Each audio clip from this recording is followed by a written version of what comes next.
পদ্মনীরে পা রাখতেই কাঁচা বেলি ফুলের মিষ্টি ঘ্রাণ চৈতন্যে অদ্ভুত এক দোলা দিয়ে যায়। এই ঘ্রাণ রূপকথা জগতের স্বাগত শুভেচ্ছা। পদ্মজার উপস্থিতি যে কোনো মুহূর্তকে, যে কোনো আবহাওয়াকে রূপকথার রূপ দিতে পারে। বাড়ির সামনে গাছ ভর্তি বেলি ফুল, বাতাসে শীতলতা, শীতল বাতাসের সাথে বেলির মন মাতানো সুঘ্রাণ নাকে এসে লাগছে।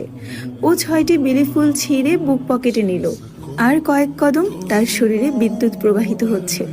বুক জুড়ে লুটিপুটি খাচ্ছে প্রবল উত্তেজনা। কুয়েতের অ্যাপার্টমেন্টে ওভিয়া নগ্ন হয়েও হৃদয় স্পর্শ করতে পারেনি, শরীরের সামান্য লোমকূপ কাঁপাতে পারেনি। অথচ এখানে পদ্মজা আর কয়েক কদম দূরে ভেবেই আমির পুড়ে যাচ্ছে। টের পাচ্ছে পাঁজরের গায়ে ধরাস ধরাস বাড়ি খাচ্ছে হৃৎপিণ্ড।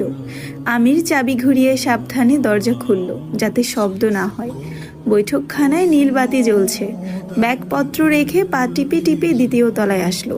বেডরুমে প্রবেশ করতেই সুখকর ব্যথায় মুচড়ে উঠল বুক। কাত হয়ে বেঘুরে ঘুমাচ্ছে পদ্মজা। পরনে কালো ব্লাউজ, খয়েরি শাড়ি, হাতে স্বর্ণের বালা। সোনালি আলোয় তার ক্রিম রঙা মুখ, গলা, কোমর, হাত পা জ্বলজ্বল করছে। আমির পোশাক পরিবর্তন করে সাদা ফতুয়া আর পায়জামা পরল।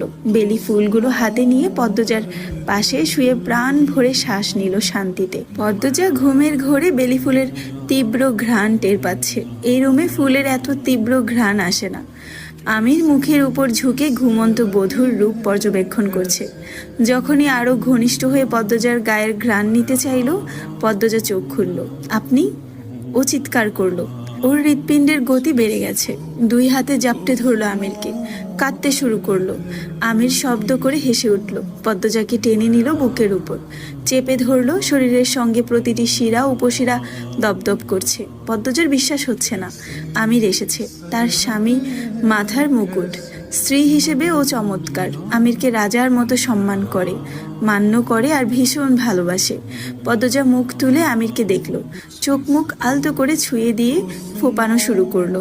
আকস্মিক খুশিতে উন্মাদ হয়ে গেছে পদ্মজা, কেঁদে বুক ভাসিয়ে দিচ্ছে। বিয়ের পর এটা ছিল তাদের দীর্ঘ প্রতীক্ষার দূরত্ব। কেউ প্রচণ্ড ভালোবাসার পর সর্বক্ষণ বিশেষ অনুভব করানোর পর যদি হঠাৎ দূরে চলে যায়, পৃথিবীর সব কিছু তখন বড্ড নিষ্ঠুর মনে হয়। বিগত দিনগুলো কিভাবে কাটিয়েছে শুধু সে আর সৃষ্টিকর্তা জানে। মুহূর্তে উষ্ণ হয়ে উঠে দুটি দেহ, যেন ভাব ছড়াচ্ছে। একে অপরকে বৃষ্টির রূপে টেনে নেয় নিজেদের মরুভূমিময় রুক্ষ আঙিনায়। অতৃপ্ত অসুখী দুটি দেহ মন লাভ করে তৃপ্তিময় স্বর্গীয় সুখ। আমির ফিসফিসিয়ে উচ্চারণ করে, পদ্মবতী, আমার রানী। শেষ রাত থেকে